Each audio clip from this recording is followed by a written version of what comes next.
How many times can a man turn his head and pretend that he just doesn't see? The answer, my friend, is blowing in the wind. The answer is blowing in the wind. All right, boys and girls, children of all ages, let's get to it. All right, we've looked at demand for resources in class, so let's just kind of do a quick little review of that. All right, so we're going to look at the firm's demand for resources. Resources being land, labor, capital, entrepreneurial ability.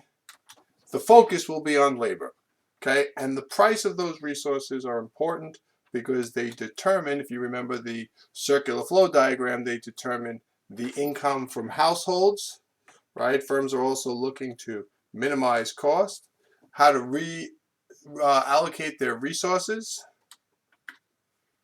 right? And then there are policy issues where the government example would be minimum wage, right? The government looks at things like that. So resource prices are important. All right, first thing I want to do is say all markets are competitive, whether that's a good or a resource. Okay, that's what we're doing today. We're going to look at the demand that is derived, which is dependent on the marginal product of the resource. So let's just, for argument's sake, let's say we're talking about labor here.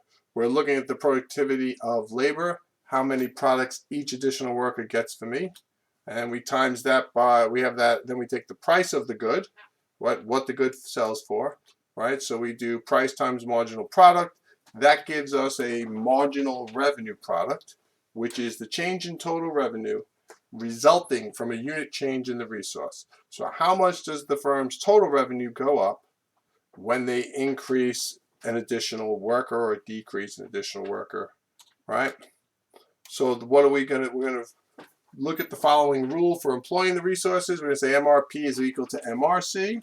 We know MRP is the marginal revenue product, change in total over the unit change. Marginal resource cost is the change in total cost over the change in the resource. In this case, the marginal resource cost would be the wage of the worker. And because it's a perfectly competitive market, and then the firm is a wage taker, the firm will take the same wage from the market, the same way the competitive firm took the price for the good. We're now looking at workers, and we're saying that all the workers are homogeneous. So we're looking at unskilled labor in this case. And that therefore their wage will be the same. It'll be a perfectly elastic demand curve for the wage.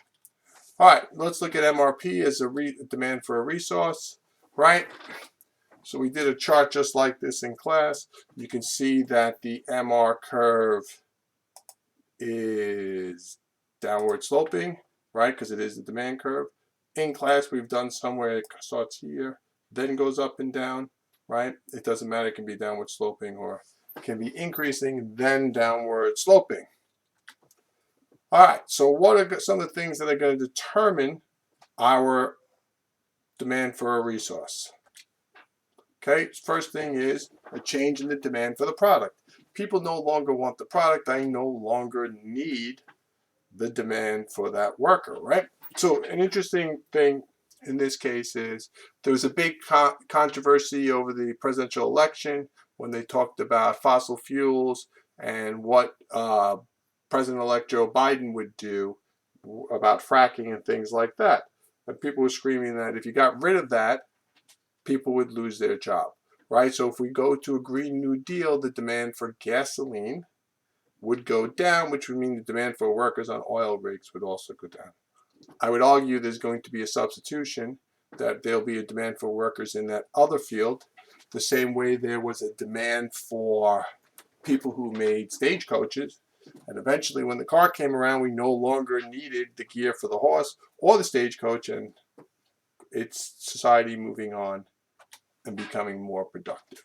Okay, when we look at the changes in productivity, right, how we're looking at the quantities of the resources, technological advances, right, and the quality of the variable resource. Okay, there's also the change in the price of the substitute resource. So I don't want you guys to get too caught up in this, right?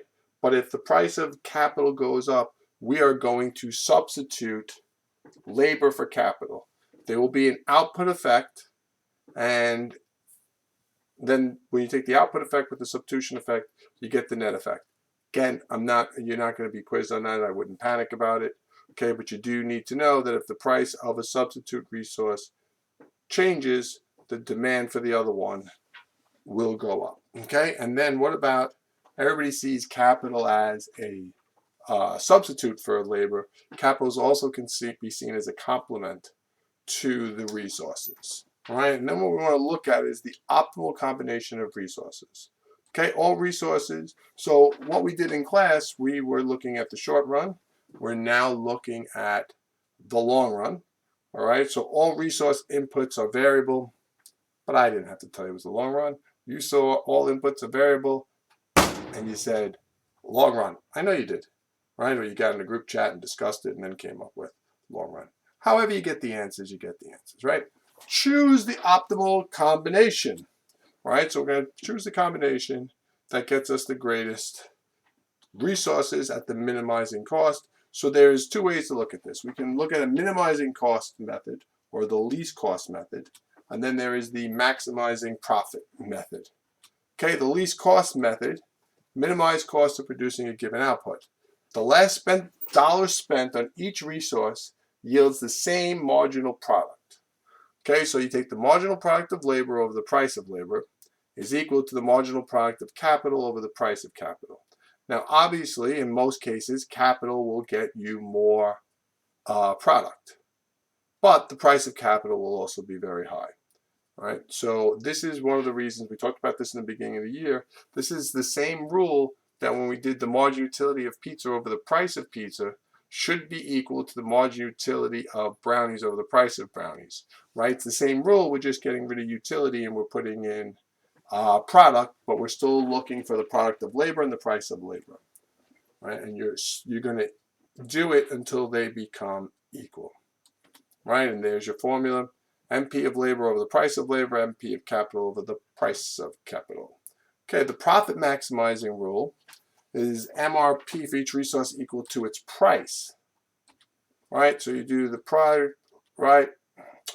Labor equal to the marginal price of labor, the price of capital equal to the marginal price of capital. Okay, so I do MRP over L, MRP over C, C over price of C should equal 1. Okay, that's the formula. All right, we take this chart real quick. Right, it's a numerical illustration. It's finding the least cost and the profit maximizing output. Excuse me. You can look at those, and we will talk about this in class, right? But the labor was 5. 5 got me a marginal product of 4. Okay. Marginal revenue product was 8. And then we got 3 for capital. It was 4, and then it's 12. All right. So I will talk about this chart more in class in the next 2 days. All right. We got 2 days to go.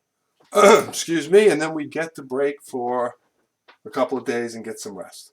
All right, boys and girls, have a good night.